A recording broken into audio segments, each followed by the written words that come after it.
ቀን ጁምዓ ሙባረክ ማለት ይቻላል ወይ የሚለውን በተመለከተ በቋሚነት ጠብቆ ሆን ብሎ ሁሌ ጁምዓ ሰው ጋር ስልክ እየደወሉ ወይም መሴጅ የላኩ ጁምዓ ሙባረክ ማለቱ አይቻልም፣ ይከለከላል፣ ቢድዓ ይሆናል። ላኪን አንዳንዴ አልፎ አልፎ ከሆነ ምንም ችግር የለውም። ከሰው ጋር ተገናኝተን ሰላምታ ስንለዋወጥ አላህ ይጠብቅህ መልካም ቀን ይሆንልህ እንደምንለው በሆነ አጋጣሚ ጁምዓ ላይ ያገኘነውን ሰው ጁምዓ የተባረከ ይሁን ብንለው ችግር የለውም። ዱዓ ነው፣ ዱዓ አይከለከልም። ወላኪን ለየት ባለ መልኩ ለአንድ ቀን አንድ ራሱን የቻለ ዱዓ ዚክር መወሰንና ይህ ላይም መጽናት የዕለቱ አንድ ራሱን የቻለ የዒባዳ አካል ማድረግ ይሄ ዲን ላይ አዲስ ነገር መደንገግ ነው። ነብዩም ይሁን ሷሐቦች ጁምዓ ቀን በተገናኙ ቁጥር ጁምዓ ሙባረክ አይሉም ነበር።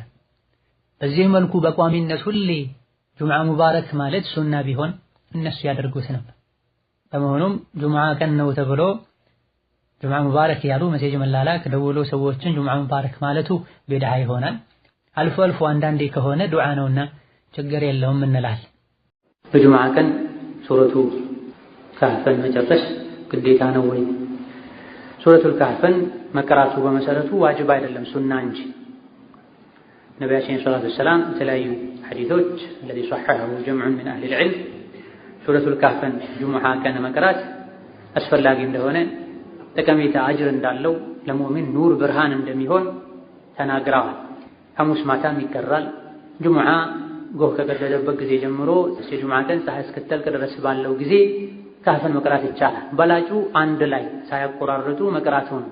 ያልቻለ ሰው የተወሰኑ ገጾችን ከሱብሒ በኋላ የተወሰነውን ከጁምዓ በኋላ የተወሰነውን ከጁምዓ በፊት ቢቀራው ምንም ችግር የለውም።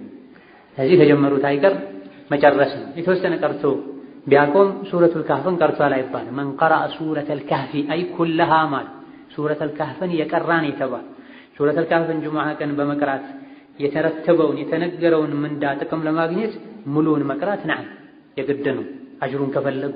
ነገር ግን ራሱን መቅራቱ ግዴታ ነው ወይ? የተወሰነውን ከቀሩ በኋላ የተቀረውን ማሟላት ዋጅብ ነው ወይ? ካልቀረ ወንጀለኛ ሆናለሁ ወይ? አለመቅራቱ ወንጀለኛ አያደርግም፣ አጅር ነው የሚቀረው። ሸሪዓችን ላይ ይሄን ሱራ የቀራ ይሄን አንቀጽ የቀራ ከተባለ ሙሉውን መቅራት ሱረቱ አልኢኽላስን ሱረቱ አናስን ፈለቅን መቅራት አጅር እንዳለው ተነግሯል። ሙሉን የቀራ ሰው ነው ያን አጅር ያን ጥቅም ያገኝ። አያተል ኩርሲን መቅራት የተለያዩ ፋይዳዎች ጥቅሞች እንዳሉት ተነግሯል። ሙሉን የቀራ ሰው ነው ይሄን አጅር ፈዲላም ያገኝ። ወከዛሊክ ጁምዓ ፈጅር ላይ የመጀመሪያው ረክዓ ላይ ሱረቱ አሰጅዳን ሁለተኛው ረክዓ ላይ ሱረቱ አልኢንሳንን መቅራት ሱና እንደሆነ ተነግሯል።